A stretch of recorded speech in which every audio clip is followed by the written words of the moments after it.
hypersensibles vivent dans un univers où chaque émotion, chaque sentiment et fait de la vie quotidienne les touche en fait beaucoup plus que la moyenne des individus.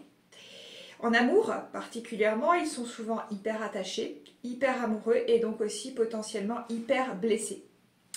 Lors des rencontres, il y a plein de questions qui peuvent se poser à eux. Vais-je encore souffrir? Cette personne est-elle la bonne? Est-ce que je suis à la hauteur de cet amour? Est-ce que je n'en fais pas trop? Et quand est-ce que je vais pouvoir finalement garder aussi ma liberté? Et si cette personne ne m'aimait pas? Et etc., etc., etc. Et ça va continuer de mouliner.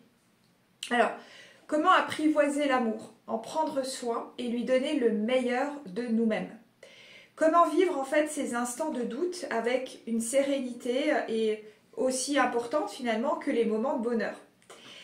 Alors dans le cadre de ma pratique, plus le temps passe, plus j'ai la sensation que la citation d'Antoine de Saint-Exupéry, on ne voit bien qu'avec le cœur, l'essentiel est invisible pour les yeux, est en fait vraiment vécu mais à 200% dans le vécu amoureux des personnes sensibles qui viennent partager avec moi leur cheminement.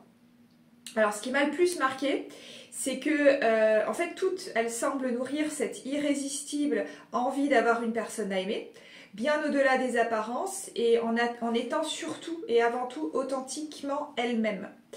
Ce dernier point, c'est aussi un source souvent de challenge chez les zébrés, où il y a cette tendance à la suradaptation, à tellement avoir envie de faire plaisir à l'autre qu'on fusionne avec l'autre, voire des fois dans certains couples qui dysfonctionnent, je vois qu'il y a effectivement une fusion où la personne en fait n'a même plus l'impression de vivre sa propre vie. Donc bien sûr ça c'est un déséquilibre, mais dans la plupart des cas les hypersensibles ont envie d'être authentiques. Et j'ai aussi rencontré au fil des années des personnes à la fois enivrées et inquiétées par l'amour qu'elles désirent souvent absolu. Car finalement l'amour c'est une grande force, c'est ce qu'on est peut-être venus tous chercher sur cette planète et il détient le pouvoir souvent de nous dérouter. Sans crier gare, il peut bouleverser entièrement notre existence et nous faire perdre nos repères.